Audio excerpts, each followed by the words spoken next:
Friends, as I stood back there in the wings waiting for the cue to come on, there came to me a recollection of a priest in Washington, D.C., a very short man, and whenever he got into the pulpit, he always had to stand on a little stool. And the particular gospel that he was reading this Sunday was, "A little while you see me, and a little while you will not see me," and he fell off the stool.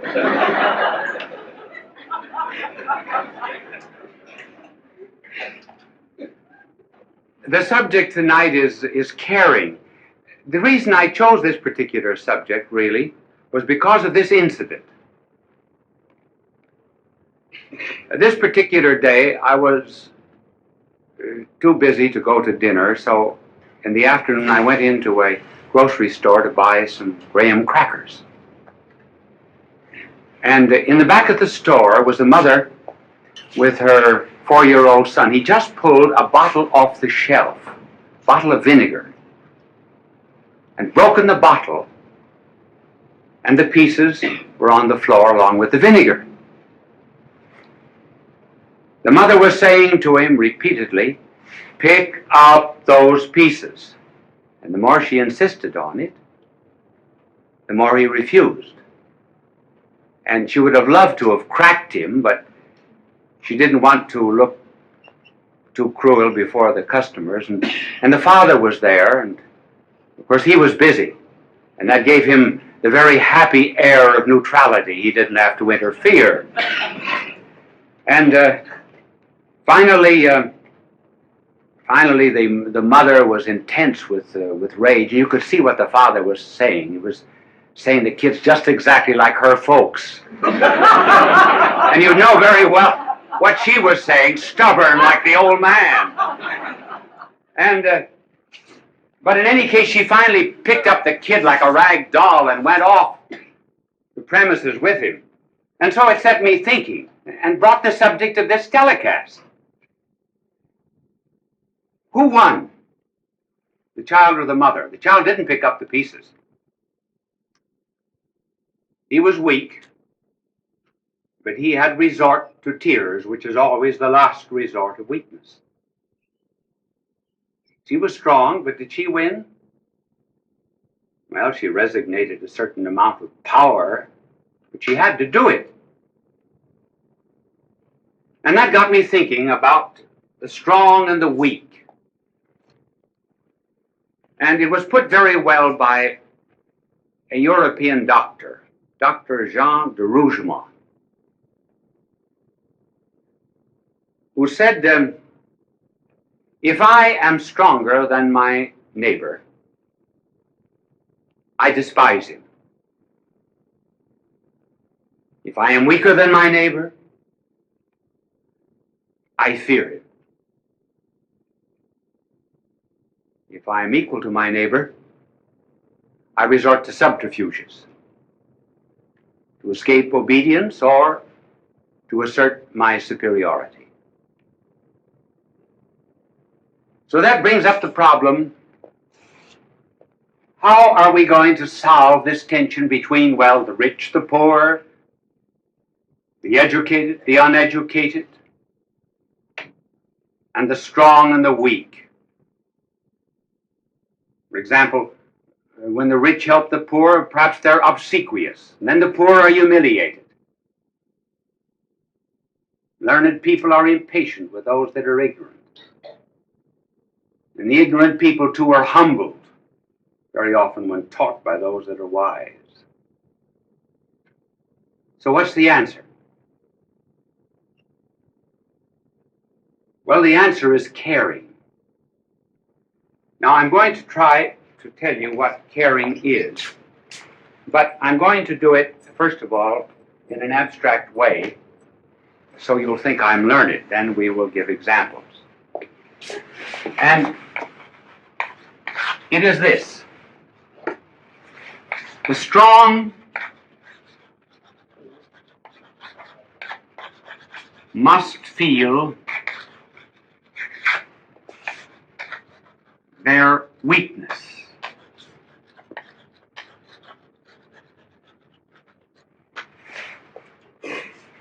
Strong must feel their weakness.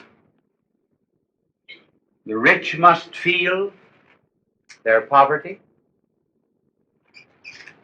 The wise must feel their ignorance. How can this be done? Well, let the strong begin to examine themselves and find out how weak they are, first of all.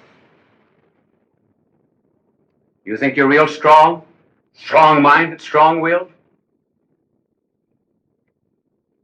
Did you keep the last New Year's resolution? Do you keep on a diet? I know a woman who went into a gymnasium and the instructor said you have to chin yourself 20 times a day. She said, which chin?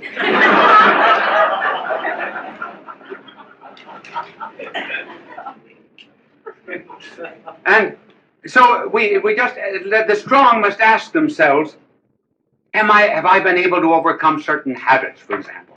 When cocktails are free, can I resist the third? If I smoke, would I ever give up a package of cigarettes a week, say, for the poor? And then as regards the rich. You know, the angel was just cleaning my backboard. I noticed his halo was on crooked tonight. And then the same is with the rich. Let them look into themselves. They really are poor. What virtue have they? Charity? Justice? When they examine themselves, they find themselves on the inside really nothing but rags. Oh yes, they've got something in their pocket. And the wise? They know all the books, yes. But do they know the meaning and purpose of life? So, just as soon as a strong man begins to feel his weakness, then you have a decent kind of equality. Then it's not based on law. It's not based on legal fictions. It's based really on caring and on loving. Notice how that comes out when a person has to have an operation. Go before a doctor. One doctor will say to you, you'll have to have this operation. It's rather serious, but you'll be in skilled hands. Do not worry. And another doctor will say to a patient, I had that operation. I came through it. Immediately there's a rapport, a relationship, a likeness, an understanding. No superiority. So there need not be in this relationship of caring any such thing as Pharisaism, moralism, looking down the nose at anyone, simply because one really cares. Now let us apply this to ourselves. We say, well, how can we do that? How can a strong man begin to feel his weakness and so forth? Well, and how can I act toward others in that charitable fashion? Well, let us begin asking ourselves, aren't there moments when I hate myself?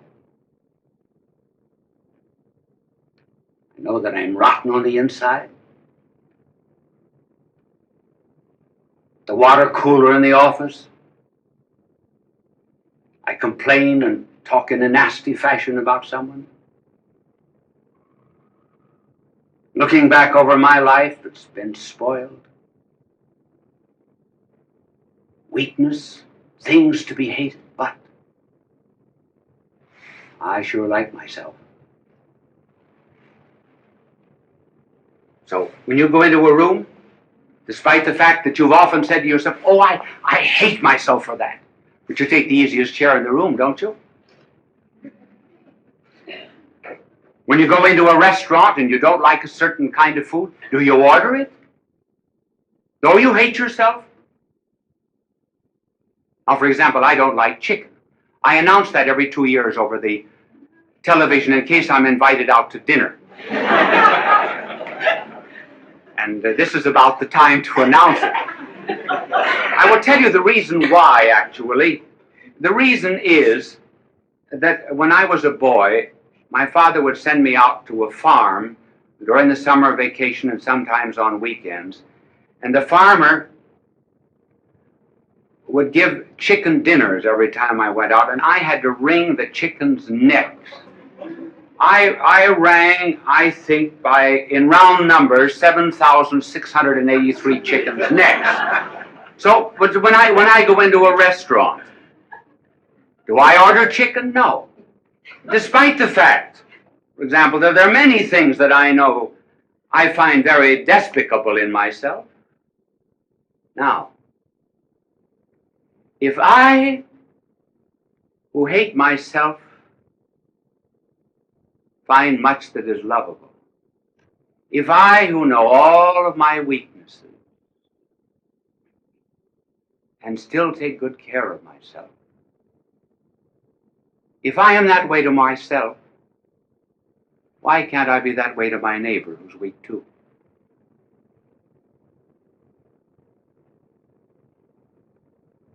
If I have money and he does not have any, and I know on the inside how poverty-stricken I am as regards goodness, why can't I be good to him and he's poor?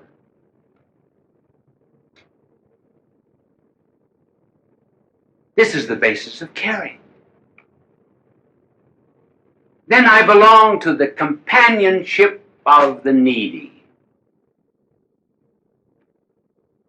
the fellowship of those that are looking for help. I'm not above them. I am one with them. Did you ever ask yourself why our blessed Lord should have said, love your neighbor as yourself? Why did he not say, love your neighbor more than yourself? Well, because if you love yourself, knowing really the way you are, then if you give that kind of love to your neighbor, you really are wonderful. You're marvelous. And then, of course, the greatest reason of all is, well, I'm loved by God. Therefore, I've got to love everybody else. I must not say, for example, God loves everybody, therefore God loves me. No. God loves me, therefore he must love everybody. So you see, the basis of caring is this real kind of love. And what a difference it makes. Here was a girl and an only child of a husband and wife who were always quarreling. She grew up unwanted, unloved, and she lost faith in fellow man. She even lost faith in herself. And so as a young woman, she was miserable and unhappy. And in the town was a rich young man who fell in love with her. And he saw beneath all of that rough exterior not a rhinestone in the rough, but a diamond in the rough. And immediately she changed. Why? She was loved. She was cared for. She had worth. In one of our leper colonies, there was a visitor said to one of the nuns who was washing the feet of a leper. He said, "Sister, I wouldn't do that for $1 million. And she said, "Neither would I." But she cared because she loved. She didn't consider herself above anyone in that camp. I heard of a woman who went to a mother and said, "I would give 20 years of my life to have 2 children like that." And the mother said, "That's just exactly what it cost me."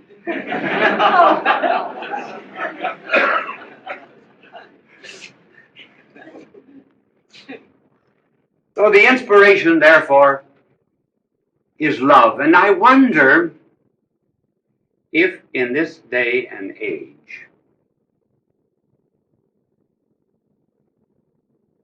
why it is popular to say that God is dead. They say it's a question of semantics. I think it's a question of optics, not semantics. Not a question of words, it's a question rather of what we see. It is not God that is dead. It is love that is dead. Love.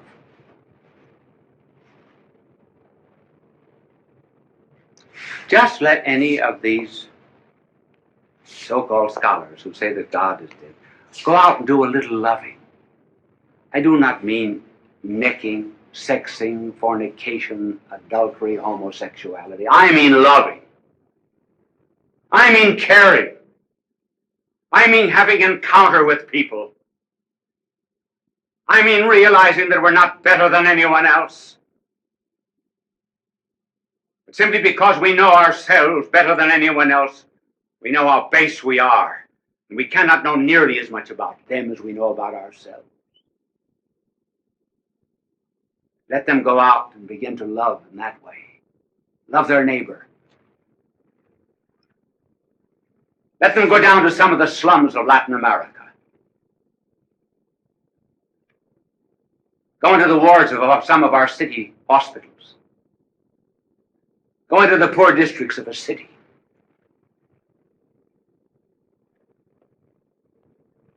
Let them begin to care for people.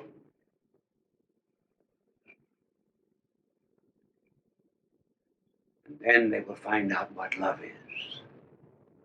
After all, if they do not begin to love the neighbor whom they see, how can they love God who is invisible, whom they do not see? That's the place to start. Start with neighbor. Start with the needy. And that was what was done, remember, in the parable of the prodigal son. No, the parable of the Good Samaritan. Here is a man going down from Jerusalem to Jericho, and he's waylaid by robbers. A priest and a Levite pass by. I hate to say this, but you know, it's said that one of the reasons why the priest and Levite passed by was they found the man already robbed.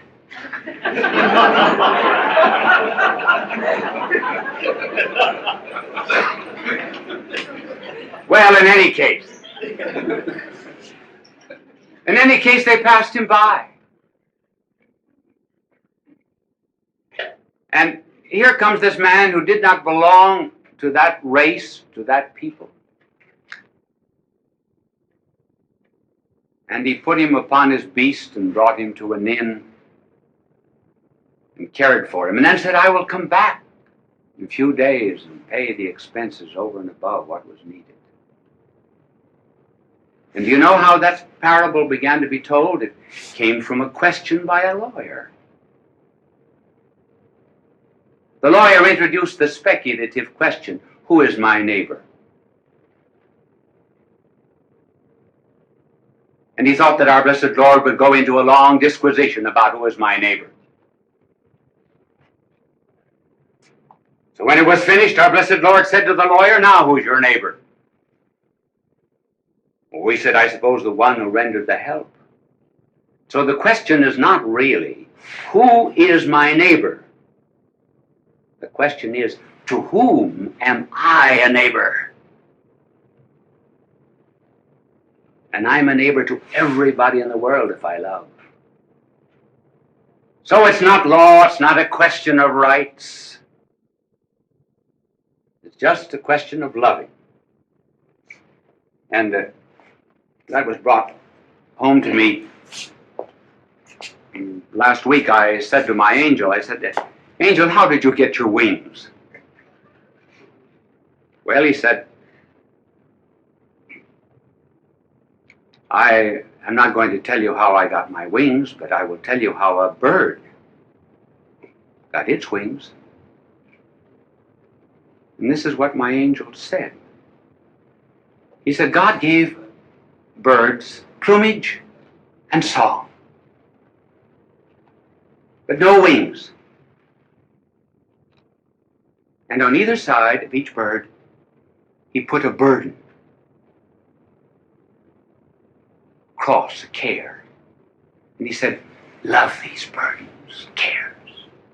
Love them. And the birds did love them. And they loved them not through commandment, they loved them with all their heart. They pressed these cares more and more to their heart. And finally, the burdens became wings. And that's how the birds learned to fly. And the angel said, so that's how I got my wings. I learned to care.